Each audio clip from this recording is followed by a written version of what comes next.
give a lecture on the different types of lymph node canal system.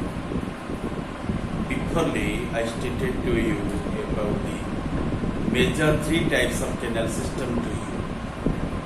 They are named as ascenoid canal system, sycnoid canal system, lymph node canal system.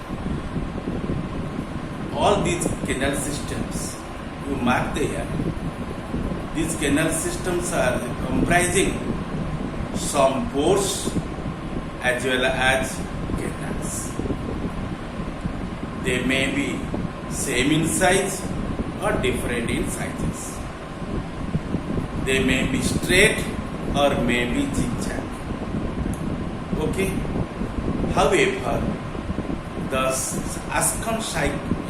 ascenoid canal system is very simple and straight type. But sycnoid canal system is little bit complex than that of the ascenoid canal system.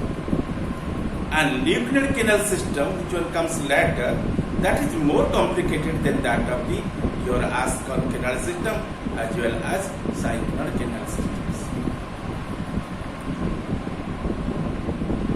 The lymph node type of canal system exhibits numerous variations due to the extensive growth of the mesentery. Students, you know the body wall of the sponges is diploid by nature. Diploblastic layer is there. Okay? Diploblastic means two layers must be seen in there. Outer one is known as the ectoderm or epiderm or called as pinacoderm, while inner one is known as your endoderm or gastroderm, or also be called as choanoderm. These two layers are loosely organized in the body. In between these two layers, you find white space is there that is filled by some other derivative cells. That layer is meant for the comprising the canal system, called as mesentery. That means the body wall of the sponge usually loosely organized by two distinct layers named as your pinacoderm and choanoderm. In between these two layers, you find one free layer that is called as the mesentery. Corresponding to the places of the development of the mesentery, three main grades have been distinguished in the lymph node type of canal system, and they are generally differentiated into three types. First one is called as euryphilous type. Second type is called as apodous type. Third one is known as diploidal type. Euryphilous type, apodous type, diploidal type. First of all, we try to understand about the euryphilous type. Okay, before to explain about your euryphilous type of the lymph node canal system to you, you know the canal system generally deals with the pores as well as canals. Okay, and in lymph node type of canal system, you find one extraordinary canal system is arising there. That is called as flagellated chamber or radial canal. And in other two cases like ascenoid and sycnoid, you mark there, in ascenoid there is no excurrent canal, there is no flagellated canal in there. Okay? But in case of cycloid, instead of the one type, you find two types of canal systems are seen in there. One is incurrent canal, which is lined by the pinacoderm. Other one is called as excurrent canal, that is otherwise called as radial canal, also be called as flagellated canal, that is lined by the flagellated cells or choanocyte cells, that is called as choanoderm, that is lined by the choanoderm. But in case of leuconoid, you must find in there the incurrent canal, and that one also connecting with the excurrent canal or radial canal by one chamber. In between them, you also find one chamber also be developed, and that is named as flagellated chamber. Your excurrent or radial canal and also flagellated chamber, all these two are lined by the flagellated cells, while incurrent canal is lined by the your pinacocyte cells, that is lined by the pinacoderm. Okay. So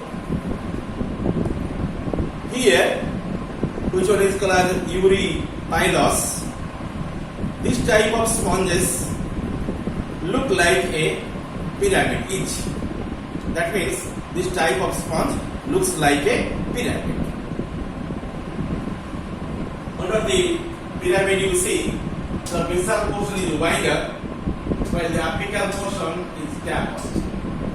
This type of structure is called as pyramidal form.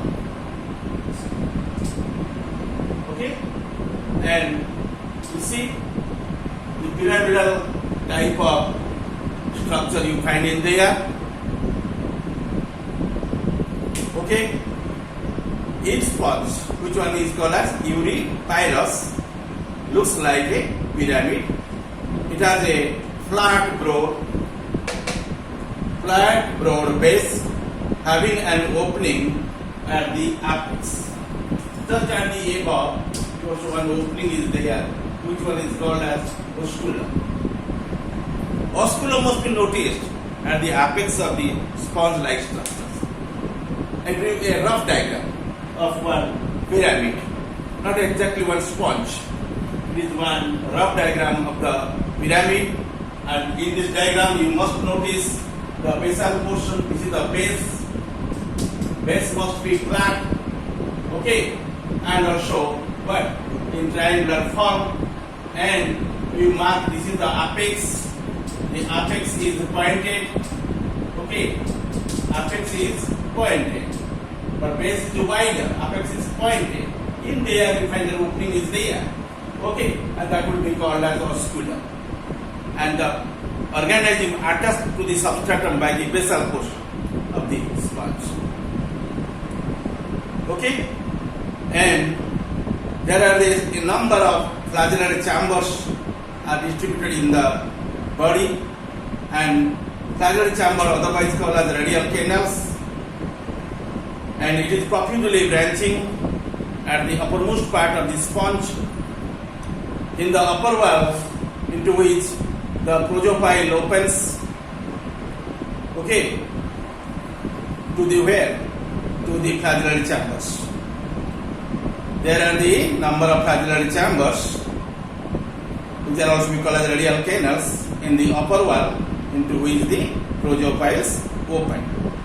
Generally, flagellated chamber receives the water from the incurrent canal through the projophile. Okay? And that one generally eliminate water to the excurrent canal through another opening that is called as apophile. At one side you find the projophile in case of flagellated chamber. Other side of the flagellated chamber, which one opens to the another chamber, which one is called as excurrent chamber canal, and that opening is called as the apophile. Okay, the lower basal valve is without flagellated chambers. The flagellated chambers usually profusely remain at the uppermost part part of the sponge, not at the basal part of the sponge. In basal part of the sponge, the flattened chambers are not present. They are remaining at the uppermost part of the sponge. In which sponge zone you find more flagellated chambers or flagellate chambers are there, it must be called as spongopore. That will be called as spongopore. Called as spongopore. Spongopore means the body which one possesses the what? The flagellated chambers. If the flagellated chambers are there, and you know that portion of the sponge is called as spongopore. This is the proximal portion. This is the proxima. Base is called as proxima. And this is the distal. Okay. And in there you find more flagellated chambers will be restricted in there. And this portion is called as your spongopore. It is a body in which you find the branching of the spongiocele. Some diverticula arising from the spongiocele in there. So it is more complicated. So that portion is called as spongopore. But underneath of it, another area also will remain in there where there is no flagellated chambers, and that would be called as by another term that is known as hypopore.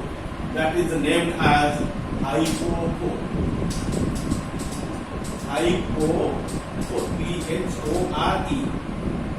Hypopore. Okay?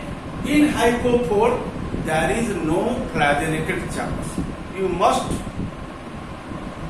know there. Only you find two canals should be remain. One is called as incurrent canal, other one is known as excurrent canal. There is no flagellated chambers in between these two. Okay? Incurrent canal opens the to the excurrent canal via projopoid, while excurrent canal opens to the spongiocele via apopoid.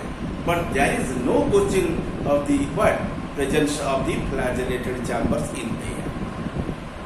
Okay? It gives the picture of the cycloid sponge.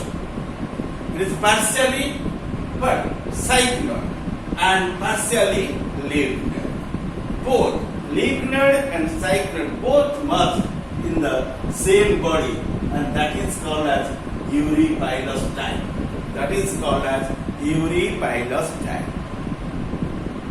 Okay, best example is known as your Leucilla, Leucilla.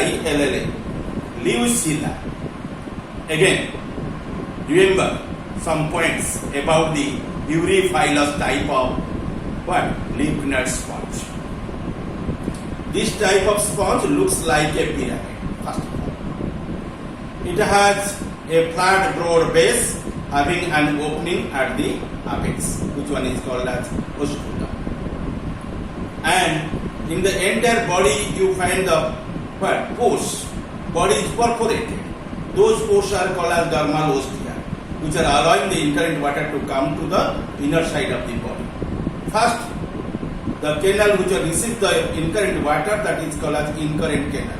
That is lined by your flat cells are named as pinacocytes. So it is lined by the pinacoderm. Then from there, water leads to the next chamber, that is called as your flagellated chamber, at the uppermost part, or upper one. And that is very small in size. That is lined by the choanocytes or flagellated cells, and space is not more in there. Immediately the water received from the incurrent canal via projopoid leads to the next chamber, which one is called as excurrent canal or radial canal. Generally, water leads to there. Leading to there, through one common slit or micro opening, that is called as apopoid. through apopyle, the water leads to there. Then from there, water also ooze out or pass to the spongocele. And spongocele is obliterated in there. Finally, that water pass to the environment through the osculum. Okay? And there are a number of flagellar chambers or radial canals in the upper wall into which the protopiles open. And the lower basal wall is without flagellar chambers and is known as hypopore. This is the hypopore, this is the spongopore. Proximally, you find the hypopore and where the wider base is there, and where you find the pointed apex, and that is called as, that portion is called as your spongopore, and where you find the flagellated chambers. Then the lower basal wall is without flagellar chambers and is known as what? Hypopore. And where as the upper wall with the flagellar chambers is called what? Spongopore. I repeatedly explain the same thing to you.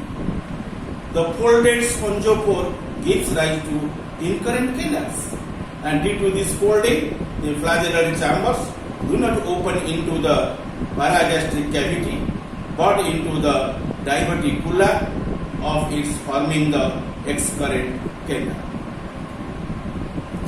I already gave the example that is named as Leucilla, Leucilla,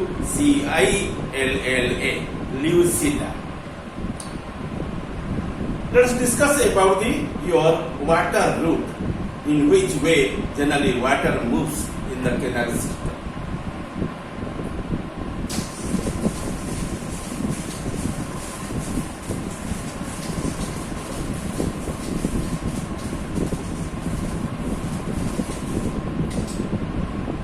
First of all, from the outside, water comes to incurrent canal via ostia. Ostia allowing the water to come to incurrent canal. Incurrent. The incurrent canals generally allowing the water to pass to the flagellar canal via protopile. Protopiles generally allowing the water to reach at the flagellated chamber. Flagellated chamber.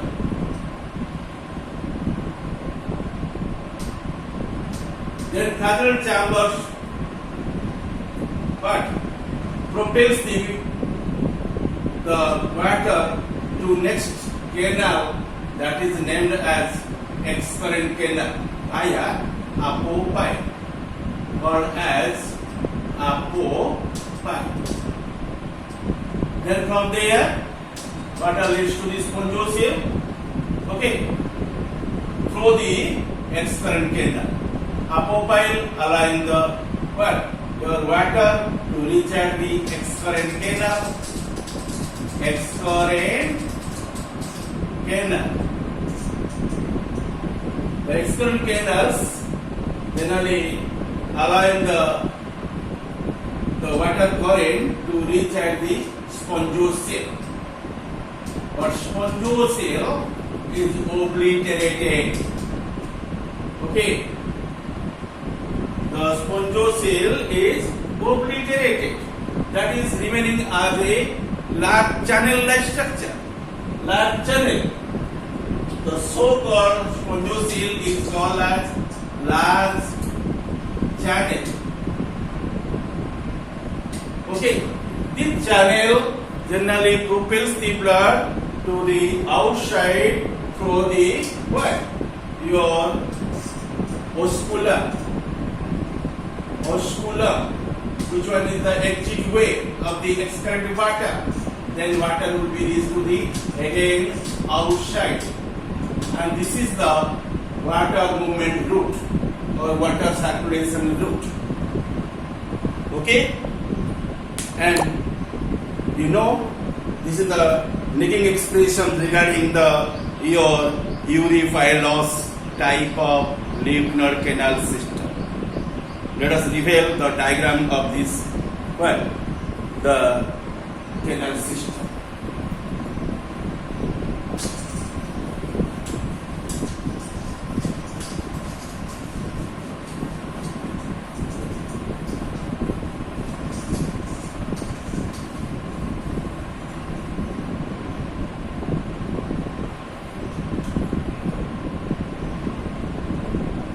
This is the outer lining layer, which one is called as the pinacoderm, and internally them you find the choanoderm. In between them you find the mesenchyme. This is the your spongiocele, which is obliterated, forming the channel-like structure.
Diagram, you mark here, suppose it is ostium, the water current comes to it. This chamber-like structure or canal-like structure will be called as external canal because this is the excurrent water from the outer end. Then from there, it is dilated, and that one generally takes the water to the next chamber, that is called as one flagellated chamber. It is lined by the flagellated cells or choanocyte cells.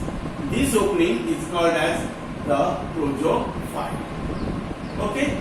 Then from there, and the water also leads to the another canal system for the apopipe. Then water also leads to the apopipe. Then from there, water will be reached one spaces, channel-like spaces, that is called as spongiocele, which is obliterated. Finally, it leads to the outer environment. This is called as fistula. Okay, in this manner, water leads in it, but it is halfly lymph node type and halfly cycloid type. In one half, lower half, there is no flagellated chambers. In the upper half, you find profusely small flagellated chambers in there. And in there, generally, the water leads in the different pores and also canals and chambers, and to reach at the outside through skin. Okay, and this type of scenario you find only the Erie-Pylos type of Leukener sponges. Okay, it is little bit better than that of the Leukener canal system. In common Leukener canal system, you see they are uniformly distributed. The pores as well as also the canals. So in pores you can find in there the what? Your projophile, apophile, and dermal ostia, and in body you also find one single opening, that is glass pores. 4 types of pores you have noticed. Then in chambers and canals you also noticed in there the pores. One is called as the incurrent canal, second one is called as flagellated chamber, or that is called as the radial canal, and third one is called as flagellated canal, okay, or also be called as excurrent canal, and then you find the what? Obliterated, the spongiosum, and finally you find one opening, and that is called as osculum. I already depicted to you. In this way the water will be but moved away. When the water comes with the oxygen and nutrients, in that time it is called as incurrent water. When the water is laden with the carbon dioxide, nitrogen's waste products and reproductive units, that will be called as excurrent water. Excurrent water initially gathered in the spongiosum before to eliminate to outside through osculum. Then by the hydrostatic pressure, it will be eliminated out, and water will be, when reaching the outside, in that time you mark there, the osculum can only allow to them to expel out. And they can be filtered, that excurrent water, because there you find some spicules are there. Then generally the spicules are what? Giving the protection to that osculum from the outer agency, which will try to innervate to them, and they will not be allowed them, and generally they are giving the pressure to them or filter to them. Only the excurrent water leads to outside, which is laden with the carbon dioxide, nitrogen product, as well as also reproductive units. Okay, and you see, this is the actually picture view or scenario of the Leukener sponges, but here you find 2 types of natures, like your Cycner and also Leukener. At the lower and base, you find the what? The Cycner, or towards the apex, you find the what? Leukener. Let us come to know another canal system, which one is also one type of the Leukener canal system, that is named as the Apodas. That is called as Apodas. Okay, it is very complicated in comparison with your Ascon and Shikon, also be from your common Leukener canal systems. Okay, in this type of canal system, you mark the flagellated chambers do not open into the excurrent canal directly. Okay, but are removed from the excurrent canal by prolongation of the apophyles. Apophyles are modified into a small canals, and that would be called as apodas. A-P-H-O-D-U-S, apodas. The apodas generally allow the water from the flagellated chamber to the excurrent canal. Okay, remember the excurrent canal is the third in position, and firstly you find the incurrent canal, and incurrent canal generally eliminates the water to the flagellated chamber through the projophile. But flagellated chamber, when opens to the excurrent canal laterally, the apophile is not a simple micropore in the air. It would be converted into a small canal-like structure, and that would be named as apodas. Apodas, A-P-H-O-D-U-S. Apodas, A-P-H-O-D-U-S. Apodas. That is named as apodas. It is the modification of the apophile. Apophile is a pore-like structure. It is modified into canal-like form, and that modification structure is known as apodas. By the help of the apodas, flagellated chamber opens to the excurrent canal in there. The flagellated chamber are very small and rounded in there, and there is only one prosopile to each chamber. The flagellar chamber only receive the water from the incurrent water, from the incurrent canal via only prosopile, only one prosopile. Okay, but when it will be eliminated, the excurrent water from there through the modified apopiles, which are called as apodas, and by them generally the excurrent canal eliminated water to the excurrent canal. That means flagellated canal, a chamber would be eliminated to the excurrent canal. Okay, and what is the example in there? Your stellate, STELLATE, okay, and stellate, GEODIA, these are the examples. Okay, in this species, generally the water would be moved through the definite water route cycle, and that is called as your outside. Then you find the ostia, then from there incurrent canal, then through the prosopile will reach at the flagellated chamber. From the flagellated chambers, water leads to the excurrent canal via apodos. There is no apopile in there. Then from there, the excurrent water generally comes from the excurrent canal to the spongiocele. Then from there, the water leads to the outside through osculum, and in this manner, water moves in the canal system in case of this species, which are called as apodas lymph node species, or you can say apodas type. It is a type of the lymph node canal system. Okay, and this is the description of the two canal systems to you. Okay, and you mark there is no any complicated the systems in comparison with the other two, and these are little bit complicated, and so you remember, and these are very highly developed lymph node canal systems. And lastly, I will explain you in the next class, and that type of canal is called as lymph node diploidal type of